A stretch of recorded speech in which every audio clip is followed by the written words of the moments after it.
You gotta get up, you gotta get up, you gotta get up in the morning. You gotta get up. Stop. Come on, man. Hey, Huck.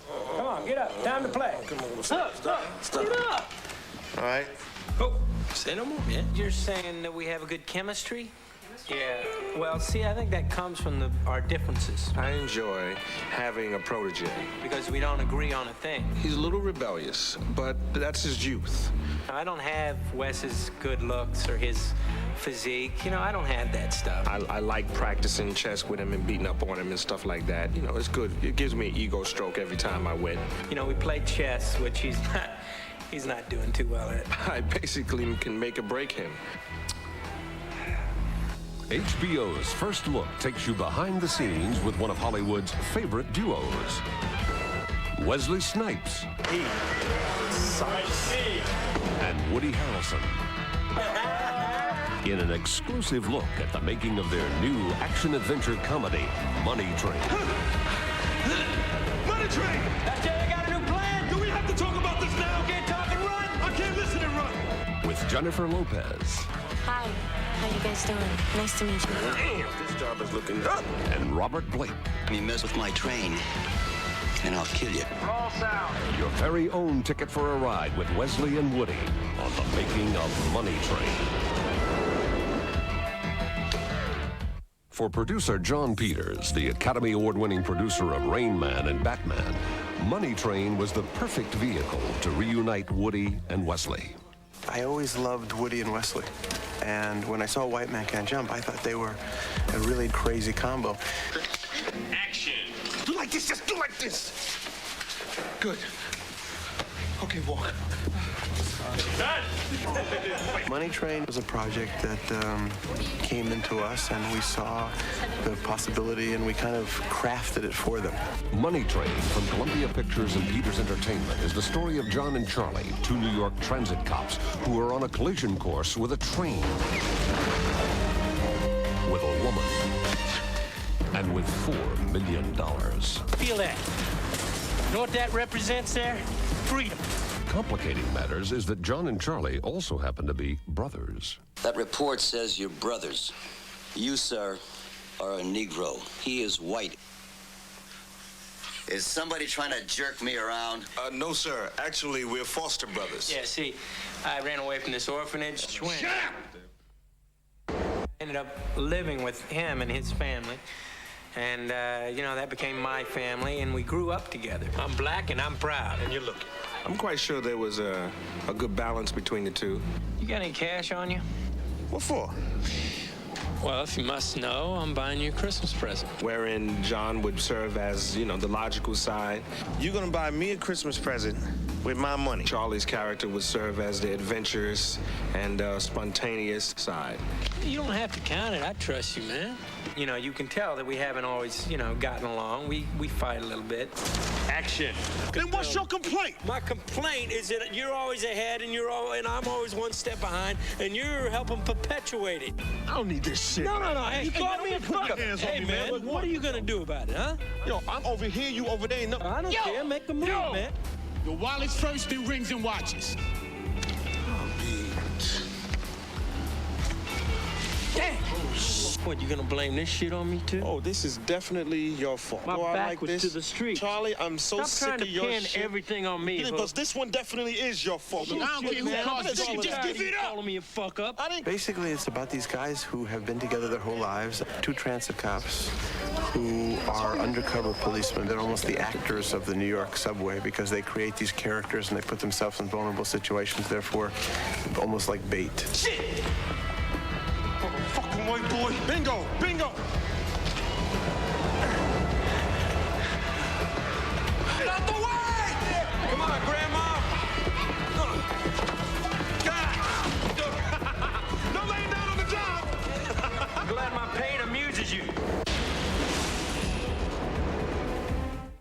Actor Joe Rubin, who previously brought us the suspense thrillers Sleeping with the Enemy and The Good Son, the appeal of bringing Money Train to the screen was in the merging of the story's many dynamic elements. What made this really exciting for me to do was the idea that you had this big, physical, exciting movie with trains crashing.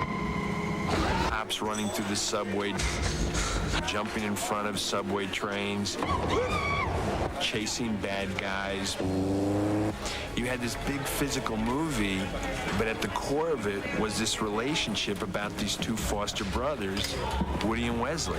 I'm telling you, when he says you're gonna call me, I'm not gonna be there to save your ass. And there's a lot of humor in the story, too. Think I couldn't have got out of that shit? Whoa, wait a minute. If I hadn't saved you, you'd be a chalk outline right now. I'd be picking your ass up with a pooper scoop. Woody's character, Charlie, he's always been in John's shadow as they grew up. And in some sense, he's a little lost. He's a compulsive gambler. He's always getting himself into trouble, and John's always bailing him out. You brought the money, right? $300. The fucker owes Mr. Brown $15,000. 15,000? John, this is no time to be cheap. Drop him. So his character goes through a lot of transformations, and the last one is he feels everything has gone so wrong in his life that the way to solve his problems is to steal the money train. Well, let's do it then. If I didn't have his badge, boy, Well, we're cops, not nuns. we're not taking the train, man. Too late. So one of the jobs that they have is as guards on the money train, which is this solid steel train that picks up money from all the toll booths and delivers it to the bank. It's gonna take in a lot of money tonight, huh? Yeah, this time of year, 3, maybe 4 million. That's money. That's a whole lot of money. Stop drooling. Stop drooling. Hey, it's not like we can't take a few mental notes. Check out that grate. They have this game that they play with each other, which is how to rob the money train, even though, ironically, their job is to protect it. I'm inclined, for example, to think that we should hit the money train. We should take the money off the money train. We'll just buy an island. Now you're talking. Yeah. Now you're talking. I'm saying- That's enterprise, something like Molly. Or Bali. Tahiti. Any of the E islands. Exactly. I think they both have a sense of, like, you know, we're spinning our wheels here. I don't want him to go to jail, so I try to be the voice of reason. You do it. No. We're gonna do it. We're not gonna rob the money train.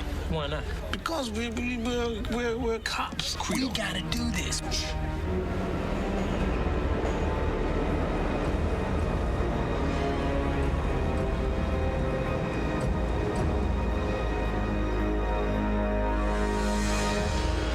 Newcomer Jennifer Lopez takes on the role of Detective Grace Santiago, a recent addition to John and Charlie's decoy team. She's a New York cop, fairly new to the force, but brand new to this decoy unit, which is like one of the top units because of the two cops played by Wesley and Woody. Say you guys are the best. Oh, well, modesty prevents me from... Well, no, it doesn't. We are the best. She kind of grabs you when you're sitting in the audience. She's very alive, very funny, very beautiful, and she's the real thing. You believe that this woman can take care of herself. Action! Jesus Christ, Charlie, what are you doing? No! Grace! Whoa! Wait, Charlie, what? Grace! Oh, my God! That was beautiful! Grace is kind of just the catalyst between them in which you get to see what their relationship is really like and how close they really are. And even though they're not blood, they're still brothers. And how are my two favorite people? We were fine. He's a kidder. She comes in being, you know, a very attractive, unusually attractive police officer. Thank you. What is this dress you got on here? No. What? Nothing. Turn around. Let me... What, this old rag? And he gets the hots for her.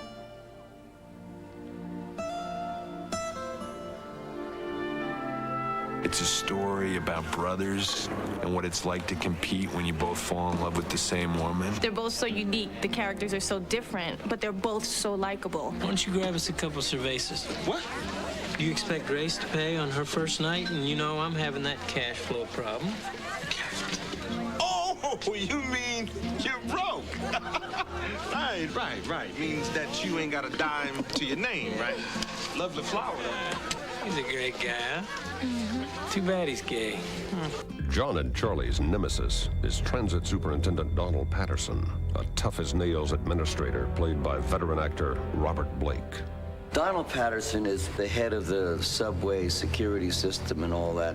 Not a bad guy, but not a good guy either. Sort of a pain in the ass to the heroes. No one is allowed to dictate the movements of that train without my direct permission. Am I making myself clear? As a bell, sir, your train, your people, your money. For the filmmakers, shooting an action-adventure film that has, at its core, a multi-ton reinforced steel train traveling at dangerously high speeds would pose some interesting logistical problems. The bulk of the action sequence was shot on this giant train subway set that we built in L.A.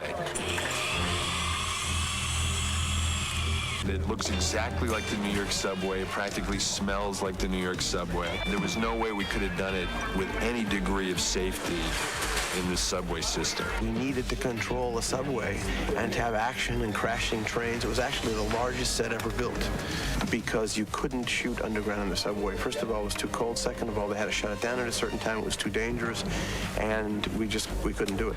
It's 6/10 of a mile long. It's probably 200 feet wide at its widest point, about 5 acres of enclosed space. We've actually built in the tunnel 2 stations, 2 functioning platforms, and those 2 stations have to be changed and function as about 8 stations. My buddy Frankie and I were hanging out at one of the spots. I says, do you know where we are right now? Okay, don't look at the sign. He says, yeah, man, we're at 116th Street. He knew just like that. It's an exact replica. You know what would be cool is to you get somebody that you don't like and blindfold them and then bring them here and tell them, say, look, you know, I want this, or you're never getting back to Los Angeles. So real that I'm like, train to the Bronx, go see my mom, have some home cooking, you know? It's like that real. It's great. When people come into the set, especially New Yorkers who come in and feel at home here, it's a good feeling. But while the main money train action scenes would be filmed in the Los Angeles subway set, some remaining scenes would require the gritty realism of the actual MTA subways and bustling streets of central Manhattan, as seen in an elaborate chase sequence that begins with a notorious subway menace called the Torch. I'm gonna hand out the cash, or I'll light you up. Call EMS, tell them we got a fire in that downtown booth. Get down!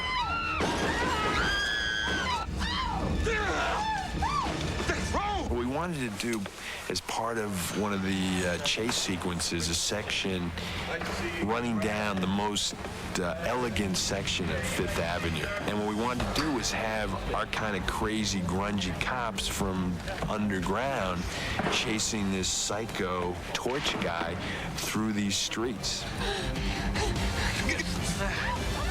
You know, they're knocking people over, they're going through areas where people are singing Christmas carols, and our grungy guys are going like crazy trying to capture this sicko. It was fun to do. Go ahead and do the crash and go through the whole shot, but if he stops short of the curve, then everybody aboard and just go straight. Jack Gill was our stunt coordinator, and one of the things he's really strong at is working with the stars and making them comfortable at doing their own stunts. Roll sound!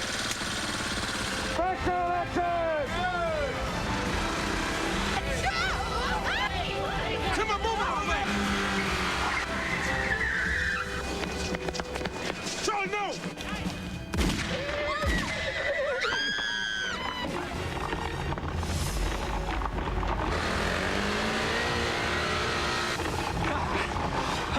You okay? Get up! Police! One of the things that's really good about Snipes is he's so physical as an actor. I mean, he's the real deal. He does all his own fighting, and he's damn good. Once Tim hits on this side, everybody stay out of the way. I've got 2 safety guys on the right side of the rail with extinguishers, and they'll put him out. I'd rather be the guy tossing him than to be the guy on fire. But I'd really trust the guys that I'm working with and the guys that are working on the production. I think this film will have some of the best fight choreography we've put together in all the films I've been in so far. Roll sound. Rolling! Action!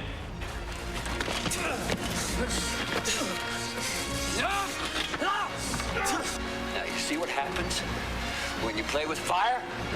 You get burned. Action!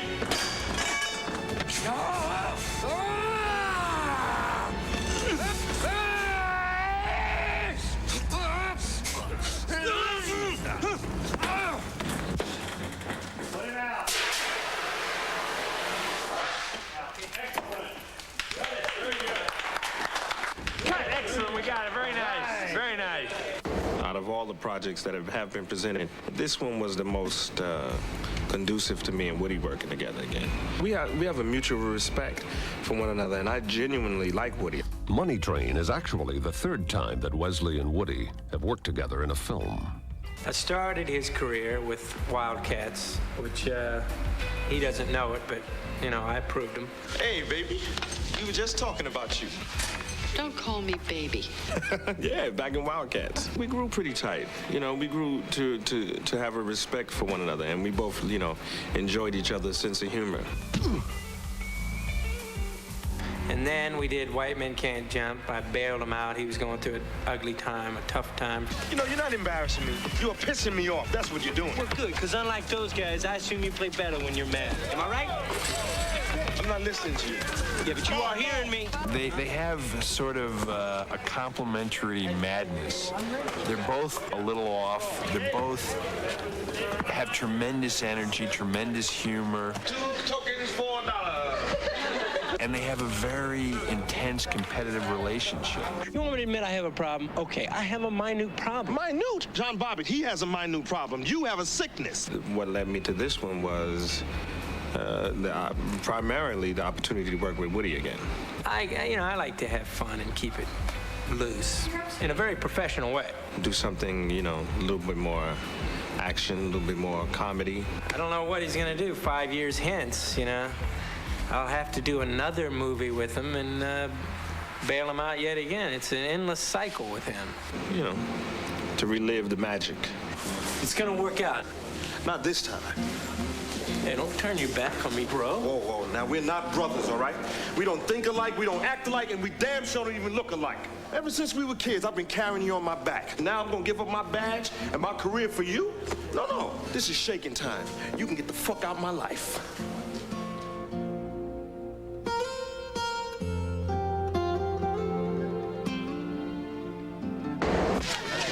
Damn it. He's gonna do it. Do what? Charlie's gonna rob the money train.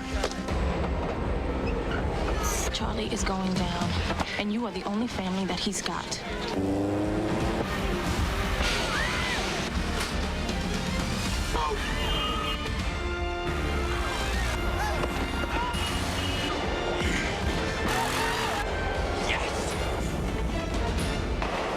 The numerous action sequences involving the money train would require painstaking preparation from the filmmakers. But they also relied heavily on the active participation of Woody and Wesley. Wesley is incredibly physical. He could be a stunt guy, no question about it. And Woody is a hell of an athlete and very physical. But we had to fight with them to put on safety harnesses. I mean, we hung both actors, both Wesley and Woody, off trains. And they did all this stuff themselves. Hanging out of the moving train was scary. I mean, I was hanging, I was dangling, I was dancing. I was having a good time. Wes was scared to death. Well, a lot of the hazards are the roof edge height is a lot shorter than what their head height is. Standing up at full height at 40 miles an hour, it takes the top of your head off. So we had to make sure that they could never get up to those heights.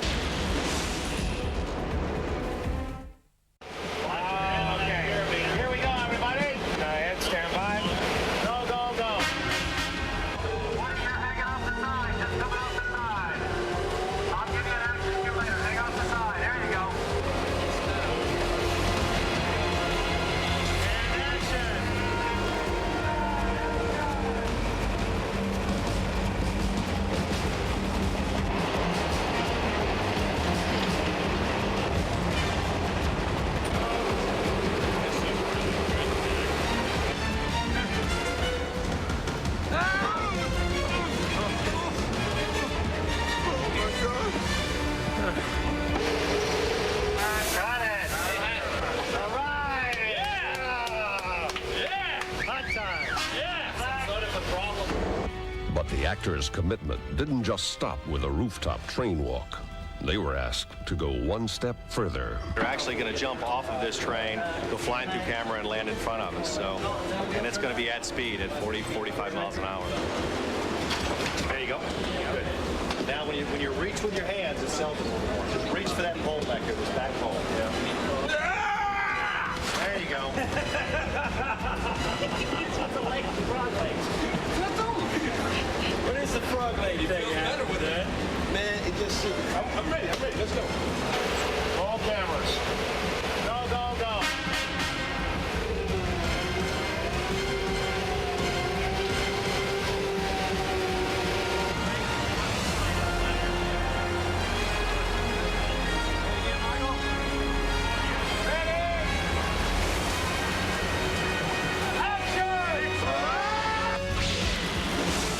As we pushing the envelope now, we want to take it to a whole nother level.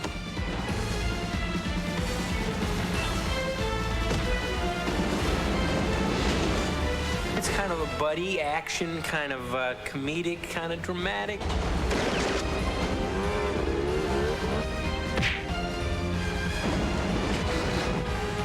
I want you to shut her down.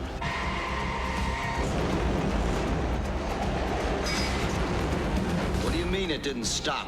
Oh, yes! Yes! I want the shooters. Give me long rifles and M16s rapid fire at 30 meters. Go faster! These two trains are on the same track.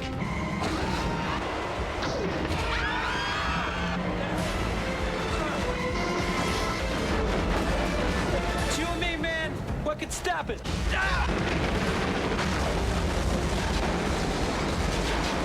There's no telling what you're gonna get in this picture. But I am a bitch genius.